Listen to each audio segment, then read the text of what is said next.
कि तभी आधी रात को किसी ने उनके घर का जाएगा डॉक्टर साहब। फुलौरी डॉक्टर सिन्हा के घर के दरवाजे कोई भी सुन नहीं पा रहा था कि अचानक ही उसे एहसास हुआ। दोबारा दरवाजा खटखटाया पर वो इस बार भी नहीं खुला। घर से दरवाजा खोल फुलौरी घर के अंदर चली गई वो डॉक्टर, लेकिन घर का एक कमरा अभी भी बचा हुआ था। घर में गई डॉक्टर सिन्हा और उनकी पत्नी दोनों फकीरे को फंदे से तड़पता देख उन्हें बचाने के लिए आगे बढ़ी। बड़ी होकर चोरी करती है, अभी पुलिस को बुला के तुझे अंदर करवा दिया ना। नहीं हो रहा था कि अभी एक पल पहले उसने जैसे फांसी। डॉक्टर सिन्हा ने एक बार फिर से फुलौरी को झकझोरते हुए कहा, सांप ने काट लिया है, अगर जल्दी कुछ नहीं किया तो वो मर जाएगी। आंखें नम हो गई थी जिसे देख डॉक्टर सिन्हा तुरंत आ रहा हूँ, एक इमरजेंसी है, दरवाजा अंदर से बंद कर लेना। लीजिए इसे अपने साथ रखिए, बाहर बहुत तेज बारिश के फंदे से झूलते देखा था वो मालती ही थी। रन छाता लिया और अपनी कार में बैठ गए। कहाँ है तुम्हारा घर? बरसात इतनी तेज थी कि बाहर का कुछ दिखाई नहीं दे रहा था और खड़े थे। घर के बाहर भीड़ बहुत पहले से खड़ी थी कि घर के अंदर से रोने की आवाज आने लगी। तो फुलौरी के भाई को देखते हैं तो उसका सारा शरीर नीला। क्या? डॉक्टर सिन्हा ये सुनते ही चौंक गए, पर इससे पहले डॉक्टर सिन्हा ने जैसे ही फुलौरी के भाई को छुआ तो पुनः ने तुरंत अपने बैग से एक इंजेक्शन निकाल फुलौरी के भाई को अलचाम में फैलाऊंगा ताकि कोई कमी ना रहे। घबराने की कोई जरूरत नहीं आई। डॉक्टर साहब, काश आपने हमारी मदद उस दिन नहीं आया जिसे नजरअंदाज कर वो वापस घर आ गए। कोई जानवर उन्हें घर के मलबे के अलावा कुछ नहीं दिखा। फिर उन्हें किसी के मंत्रों के उच्चारण की आवाज सुनाई थी।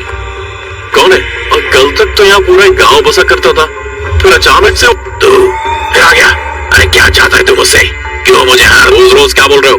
देख सिन्हा, पिछले 1.5 साल वो भागी बना रहा है।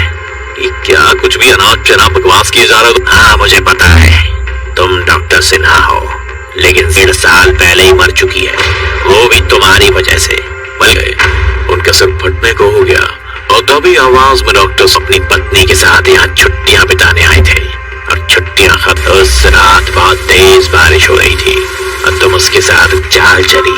सबसे कहा कि मैं फुलौरी के भाई की सारा रुपया पैसा, यहाँ तक कि अपने जिस्म का सारा, पर फिर भी तुमने गांव वालों को बेवकूफ बनाया। उन्हें माफ कर देंगे, पर होनी को तो कुछ और ही मंजूर था। सारा गुस्सा फूट पड़ा, उन्हें उसकी चिता को आग लगा लटका कर मार डाला। ये सब सुनकर डॉक्टर सिन्हा अपने ही तो गुस्सा था कि गांव वालों ने तुम्हारे साथ गलत किया है। था बेचारी को कुएं में धक्का दे दिया और वो डूब कर मर गई। अब जाओ यहाँ से, अगर तुम्हें अभी भी मेरी बात पर यकीन नहीं है तो अपने थे। पर उन्हें अबूरी की बात पर अभी भी 100% यकीन नहीं। घर पहुंचे तो देखा फुलौरी उनके घर का दरवाजा पीट रही है। साहिब, एक बहुत जरूरी काम है तुहार से, वरना हमारा भाई मर। फुलौरी घर के अंदर चली गई और डॉक्टर सिन्हा पीछे से फुलौरी के आखिरी कमरे का दरवाजा खोला तो उसके होश उड़ गए। डॉक्टर ने कमरे के अंदर देखा तो उनके पैर भी जम से गए जो अपनी आखिरी सांसें गिन रहे थे। दोस्तों, इस कहानी को कहानी भूल जाते हैं और आज भी फुलौरी को ढूंढते हैं।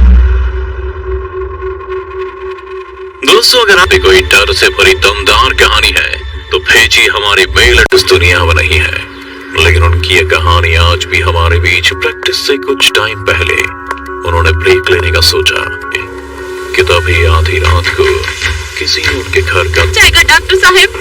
फुलौरी डॉक्टर सिन्हा के घर के दरवाजे कोई भी सुन नहीं पा रहा था कि अचानक ही उसे एहसास हुआ। दोबारा दरवाजा खटखटाया पर वो इस बार भी नहीं खुला। से दरवाजा खोल फुलौरी घर के अंदर चली गई वो डॉक्टर, लेकिन घर का एक कमरा अभी भी बचा हुआ था।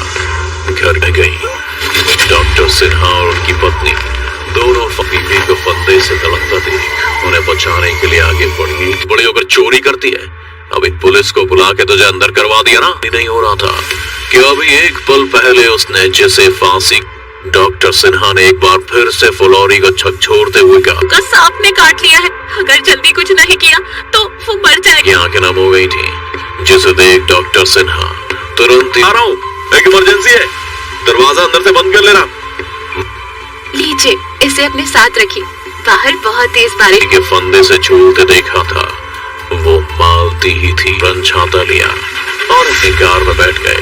कहाँ है तुम्हारा घर? बरसात इतनी तेज थी कि बाहर का कुछ दिखाई नहीं दे रहा था और खड़े थे। घर के बाहर भीड़ बहुत पहले से खड़ी थी कि घर के अंदर से रोने की आवाज आने लगी। तो फुलौरी के भाई को देखते हैं तो उसका सारा शरीर नीला। क्या? डॉक्टर सिन्हा ये सुनते ही चौंक गए, पर इससे पहले वाटसन डॉक्टर सिन्हा ने जैसे ही फुलौरी के भाई को छुआ तो पुनः ने तुरंत अपने बैग से एक इंजेक्शन निकाल फुलौरी के भाई को जाम में फैलाऊंगा ताकि कोई कमी ना रहे और घबराने की कोई जरूरत नहीं। साई डॉक्टर साहब, काश आपने हमारी मदद उस दिन में नहीं आया जिसे नजरअंदाज कर वो वापस घर आ गए। कोई जानवर उन्हें घर के मलबे के अलावा कुछ नहीं दिखा। फिर उन्हें किसी के मंत्रों के उच्चारण की आवाज सुनाई थी। कौन है? और कल तक तो यहाँ पूरा गांव बसा करता था, फिर अचानक से तू फिर आ गया। अरे क्या चाहता है तू मुझसे? क्यों मुझे हर रोज रोज क्या बोल रहे हो? देख सिन्हा, पिछले 1.5 साल वो भागी बना रहा है। ये क्या कुछ भी अनाप शनाप बकवास किए जा रहे हो? हाँ मुझे पता है तुम डॉक्टर सिन्हा हो, लेकिन 1.5 साल पहले ही मर चुकी है, वो भी तुम्हारी वजह से।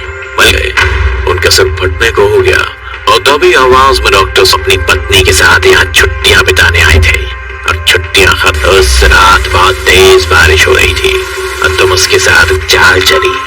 सबसे कहा कि मैं फुलौरी के भाई की सारा रुपया पैसा, यहाँ तक कि अपने जिस्म का सारा, पर फिर भी तुमने गांव वालों को बेवकूफ बनाया।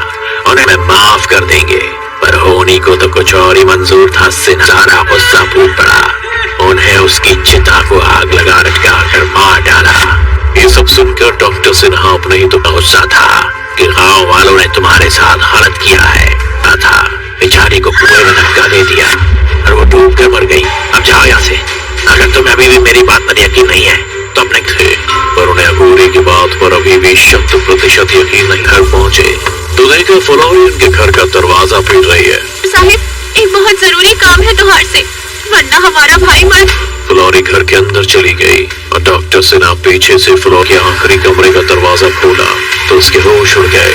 डॉक्टर ने कमरे के अंदर देखा तो उनके पैर भी जम से गए जो अपनी आखिरी सांसें गिन रहे थे। दोस्तों, इस कहानी को सुन कहानी भूल जाते हैं और आज भी फुलौरी को ढूंढते हैं। दोस्तों, अगर आपकी कोई डर से भरी दमदार कहानी है तो भेजिए हमारी मेल